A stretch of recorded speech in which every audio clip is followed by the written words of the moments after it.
Olá, mães e futuras mães de todo o Brasil. Eu sou Valquíria Oliveira e no vídeo de hoje a gente vai conhecer um pouquinho da história do teste de gravidez. Hoje em dia, quando a gente suspeita de uma gravidez, a primeira coisa que a gente faz é correr para a farmácia mais próxima e comprar um daqueles testes rápidos. Ou ainda, se a gente quiser uma certeza maior, a gente vai a um laboratório e faz um exame de sangue.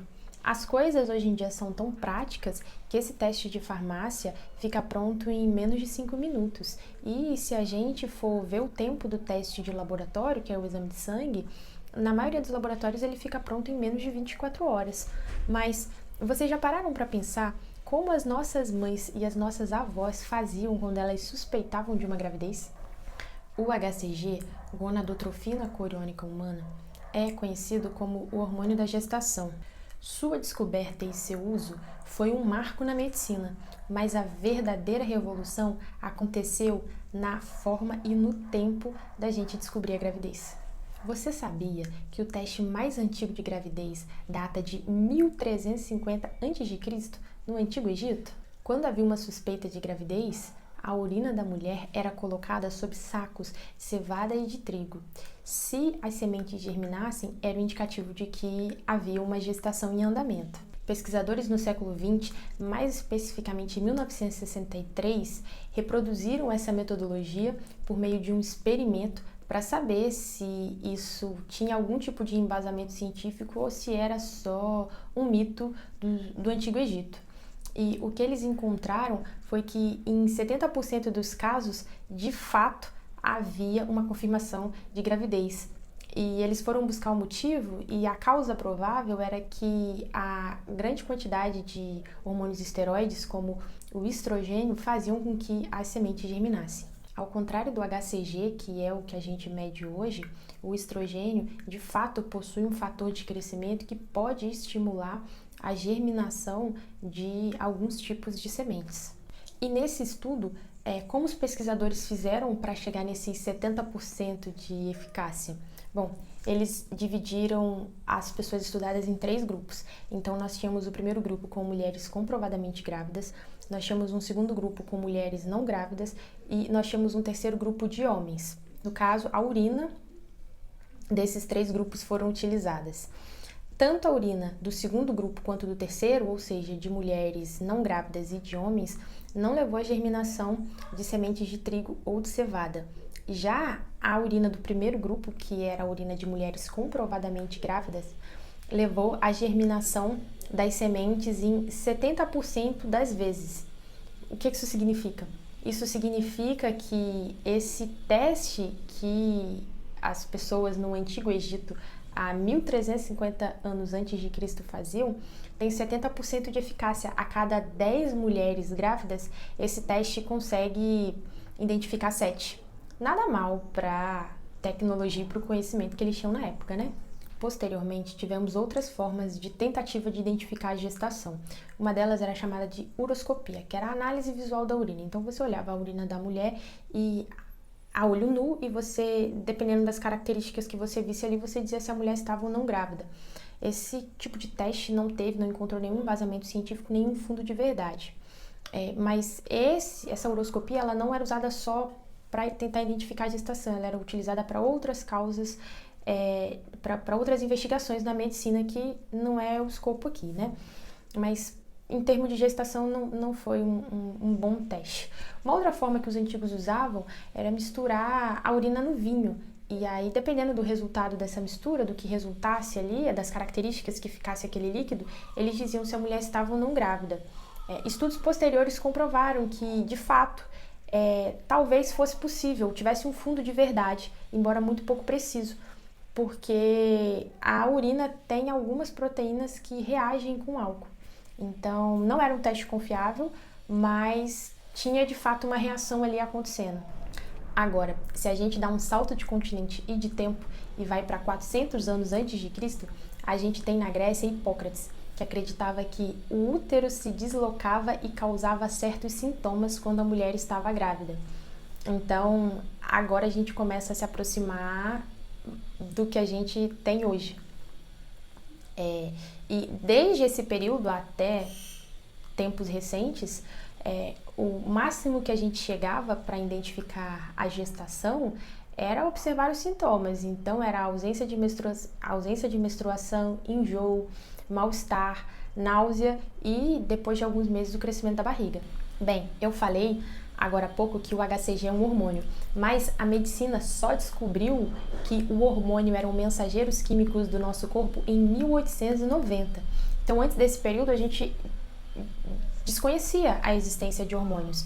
E foi só em 1920 que os cientistas descobriram que a urina de mulheres grávidas certas substâncias apresentavam hormônio que, quando essa urina era injetada em alguns animais, ela alterava os órgãos reprodutivos desses animais. E essa descoberta, que a urina de mulheres grávidas poderia afetar órgãos reprodutivos de outros animais, deu origem ao teste AZ, que tem esse nome por conta dos pesquisadores alemães que fizeram um trabalho que ficou mais conhecido nessa temática. E esse teste AZ foi o primeiro teste moderno de gravidez baseado em hormônios. Então, o teste funcionava mais ou menos assim. Se a mulher tinha suspeita de gravidez, os pesquisadores pegavam a urina dessa mulher e injetavam em ratos ou camundongos fêmeas imaturas. E depois de alguns dias, esse animal era sacrificado para análise. Então, observava-se o ovário desses animais. Se houvesse alguma alteração no ovário ou se os animais entrassem no cio, era um sinal de que a mulher estava grávida. Se após o sacrifício e análise dos animais não houvesse nenhuma alteração, era sinal de que não havia gravidez. Como os ratos e os camundongos eram imaturos, ou seja, eram jovens ainda, a ovulação e a alteração nos seus ovários era um indicativo de que a mulher estava grávida. Só que esse teste era caro, era lento e principalmente exigia o sacrifício do animal. Mas foi o primeiro teste de gravidez confiável da história. A gente está falando aqui de cerca de 95% de confiabilidade. Entre 1940 e 1960, a ciência deu mais um passo. A gente substituiu o teste AZ pelo teste do sapo. Então, como é que esse teste funcionava? A urina de mulheres com suspeita de gravidez eram injetadas em sapos machos. Se horas depois houvesse a liberação de espermatozoides na água, ou seja, se esse sapo liberasse espermatozoides na água, era indicativo de que a mulher estava grávida. Esse teste do sapo, que substituiu o teste AZ, tornou-se o padrão mundial até 1960 e pouquinhos. Em comparação com o teste AZ, ele não exigia o sacrifício do animal, era um pouco mais barato e o resultado ficava pronto em poucas horas. Porém, ainda que fosse a melhor alternativa do momento, não era uma boa alternativa a longo prazo, porque causou um equilíbrio ambiental muito grande de caça e comércio de sapos que eram os utilizados para fazer esse teste. Nesse mesmo período, os próprios cientistas sabiam que essa não era uma solução definitiva e vários pesquisadores em várias partes do mundo tentaram manipular esse hormônio que tinha sido recém-descoberto, o HCG, injetando em vários animais e em tecidos vivos para tentar bolar outras formas de teste. O problema era que, embora eles tivessem obtido alguns sucessos com outros animais ou algumas outras metodologias, em geral os testes eram todos caros, lentos, os resultados não eram tão confiáveis, enfim, apresentavam outros problemas que ainda não era a melhor solução. O problema maior da maioria desses testes que vinham sendo desenvolvidos com outros animais era que eles eram incapazes de distinguir o HCG da presença de um outro hormônio, que era o LH, o hormônio luteinizante. Os testes eles só conseguiam distinguir esses dois hormônios na presença de concentrações muito altas do HCG. Então, nem sempre o positivo era positivo para a gestação. A gente tinha muitos casos de falso positivo, então achava-se que tinha dado positivo pela presença do HCG, mas na verdade esse positivo era por conta da presença do LH, que é o hormônio luteinizante. O teste só conseguia ser confiável quando havia uma concentração muito alta de HCG. Mas aí, se a gente for lembrar desse aumento, dessa variação hormonal durante a gestação, a gente sabe que essas concentrações muito altas, elas só acontecem próximo do fim do primeiro trimestre. os estudos avançaram e grupos de pesquisadores continuaram debruçados sobre esse hormônio e em poucos anos eles conseguiram isolar e medir com precisão o HCG. Eles identificaram que o HCG possui duas partes, também chamadas de duas subunidades. A subunidade alfa, que é comum a outros hormônios, e era esse o empecilho nos outros testes, porque acusava, né, não era possível distinguir dele para outros hormônios, e ele tem uma outra parte que é a subunidade beta, e essa é exclusiva dele. O trabalho feito em cima dessa subunidade beta poderia sim, com muita precisão, ser um bom marcador de gravidez. E a gente sabe que na ciência o conhecimento não fica compartimentado em uma área só, elas acabam conversando e uma área ajuda a outra. E foi mais ou menos isso que aconteceu. Na década de 60 e 70, a gente estava tendo um grande avanço na imunologia laboratorial, muitas técnicas, muitas metodologias, muita coisa estava sendo feita nessa área. E foi graças às descobertas na imunologia que foi possível a criação de testes com moléculas que se ligavam especificamente à subunidade beta do hormônio HCG. O hormônio HCG nesse período já estava sendo bastante estudado. Então, os pesquisadores eles sabiam que o corpo só secretava o HCG em casos de gestação, ou seja, gravidez, e para alguns tipos específicos de câncer. Então, a grande sacada dos pesquisadores foi justamente perceber essas duas partes desse hormônio, porque embora a subunidade alfa fosse comum a vários outros hormônios, a subunidade beta era exclusiva e era um excelente marcador de gravidez. Uma vez que foi desenvolvido moléculas que se ligassem a essa subunidade beta, a gente conseguia, ou a gente já estava a um passo de conseguir elaborar testes com alto nível de precisão. E principalmente eliminando os falsos positivos, que era o que acontecia nos testes que vinham tentando ser desenvolvidos anteriormente. No momento em que os cientistas conseguiram fazer essa ligação, uma molécula específica que se ligasse à subunidade beta do hormônio HCG, a gente teve um teste de gravidez com uma alta precisão. E o teste era tão confiável que se tornou o padrão ouro de teste de gravidez, ou seja, era a melhor forma de se identificar a gravidez. E essa gestação ela podia ser identificada poucos dias depois que o embrião se implantava no útero. Então aí a gente já está falando de descobrir uma gestação logo nas primeiras semanas. Pausa para uma curiosidade, para quem gosta. Quem descobriu a subunidade beta desse hormônio foi uma pesquisadora. Ela, na época, trabalhou cerca de 6 anos em dedicação exclusiva a esse hormônio. Ela se interessava muito por isso e ela foi a responsável por fazer essa descoberta. Em 1976, o órgão regulador americano, o FDA, que seria equivalente à nossa Anvisa, autorizou os primeiros testes de gravidez e 2 anos depois, em 1978, ele já poderia ser encontrado em várias farmácias americanas.